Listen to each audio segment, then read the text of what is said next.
Assalamualaikum warahmatullahi wabarakatuh. Perkenalkan, nama saya Riana. Saya dari kelas F dengan NPM 032401023. Tugas mata kuliah konsep dasar IPA SD. Judul materi saya yaitu sistem gerak pada manusia. Di sini saya akan menjelaskan sistem gerak pada manusia.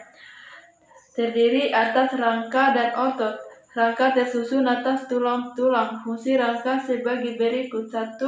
Memberi bentuk, contohnya tulang tengkorak yang memberi bentuk pada wajah. 2. Sebagai penopang tubuh. Contohnya tulang kaki yang menopang seluruh tubuh. 3. Melindungi organ-organ dalam. Contohnya tulang rusuk yang melindungi jantung dan paru-paru. 4. Alat gerak pasif. 5. Tempat melekatnya otot. Misalnya pada tulang kering tibia menempel. Susunan rangka tubuh manusia terbagi menjadi 3 bagian. 1. Tulang tengkorak. 2. Tulang anggota badan. 3. Tulang anggota gerak. Baik, yang pertama tadi adalah tulang tengkorak.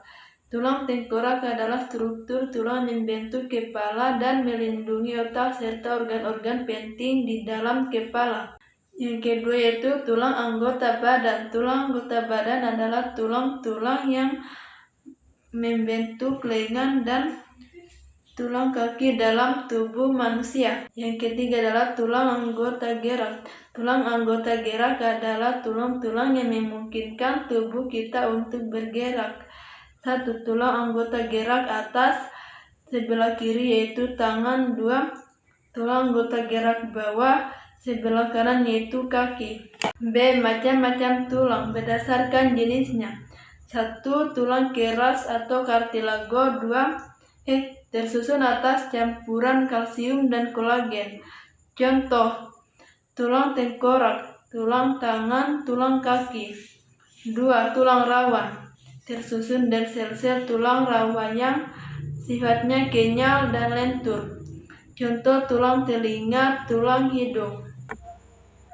Berdasarkan bentuknya. A. Tulang pipa. B. Tulang pipa. C. Tulang pendek. D. Tulang tak beratura. C. Persendian. Hubungan antara tulang yang satu dengan tulang yang lain berdasarkan sifat gerak dibedakan atas. A. Sendimatis, sinartrosis. Hubungan antar tulang yang tidak dapat digerakkan. Contohnya pada tulang tengkorak. B. Sendi gerak, diartrosis. Hubungan antar tulang yang memungkinkan terjadi gerakan tulang secara bebas. C. Sendi kaku, amfiartrosis. Hubungan antar tulang yang memungkinkan terjadinya gerakan tulang secara terbatas. Contohnya adalah tulang pergelangan tangan. Macam-macam sendi gerak.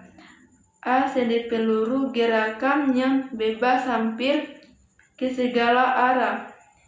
B. Sendi engsel, gerakan satu arah. C. Sendi pelana, gerakan memutara dan melengkung. D. Sendi putar, gerak memutar. E. Sendi geser, memungkinkan pergeseran antar tulang.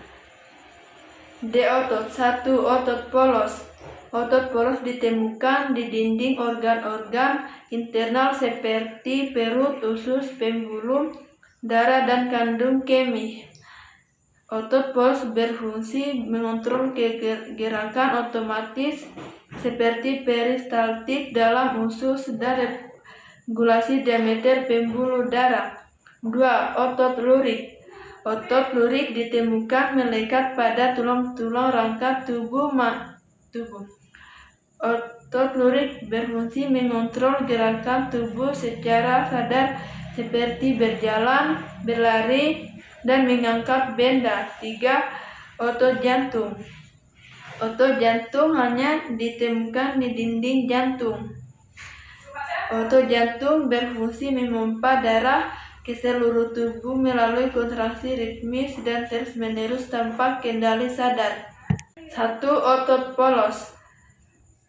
terletak pada organ-organ dalam otot pembuluh darah, otot saluran kelamin, otot dinding rahim.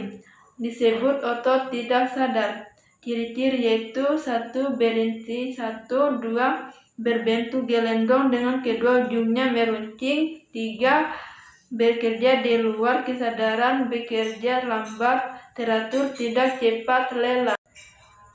2. Otot lurik disebut juga otot rangka karena melekat pada rangka. Ciri-cirinya yaitu 1. Sel berhenti banyak, 2. Berbentuk silinder, mempunyai badan gelap dan terang hingga seperti lurik, 3.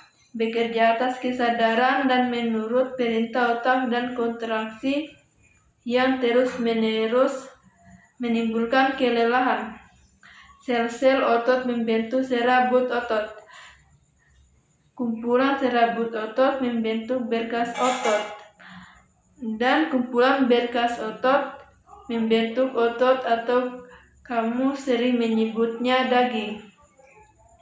Bagian tengah otot mengembang dan kedua ujungnya yang keras mengecil disebut urat atau 3. Otot jantung terletak pada jantung. Strukturnya menyerupai otot lurik. Ciri-ciri yaitu 1. Berbentuk serabut lurik yang bercabang-cabang. Jumlah inti selnya 1 atau banyak, terletak di setengah serabut. 2. Bekerja di luar kesadaran dan dapat bekerja terus-menerus. Jadi keistimewaannya adalah mempunyai struktur seperti otot lurik, tetapi bekerja seperti otot polos. Kelainan dan penyakit pada sistem gerak. Beberapa bagian pada kelainan penyakit pada sistem gerak diantaranya yaitu 1. Kelainan dan penyakit pada tulang. A. Fraktura retak atau patah tulang yang bisa disebabkan oleh cedera atau osteoporosis.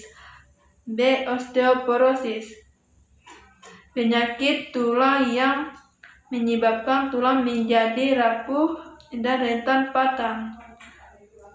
C. Rakitis, penyakit tulang yang disebabkan oleh kekurangan vitamin D menyebabkan tulang rapuh.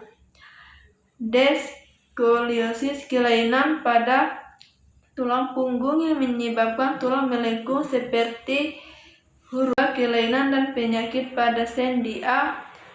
Artritis, inflamasi pada sendi yang menyebabkan nyeri dan keterbatasan gerakan. B. Dislokasi, pergeseran kedudukan sendi karena sobeknya atau tertariknya ligamen. C. Keseleo atau terkilir, gangguan persendian yang disebabkan oleh tertarikan ligamen sendi oleh gerakan tiba-tiba. 3. Kelainan dan penyakit pada otot. A. Miastenia gravis, kondisi melemahnya otot rangka akibat gangguan komunikasi antara sel saraf dengan jaringan otot. B. Tremor, gerakan gemetar yang terjadi secara berulang tanpa disengaja, sering kali terjadi tangan dan kepala. C. Penyakit Parkinson, kekurangan zat dopamin yang menyebabkan gerakan tubuh menjadi lambat dan tidak normal. 4. Kelainan dan penyakit pada sistem saraf. A. Stroke, cedera pada otak yang dapat menyebabkan kelainan pada sistem gerak. B. Sklerosis lateral amiotrofik ALS, penyakit saraf yang menyebabkan kelemahan otot dan hilangnya fungsi tubuh. Sekian akhir presentasi dari saya. Assalamualaikum warahmatullahi wabarakatuh.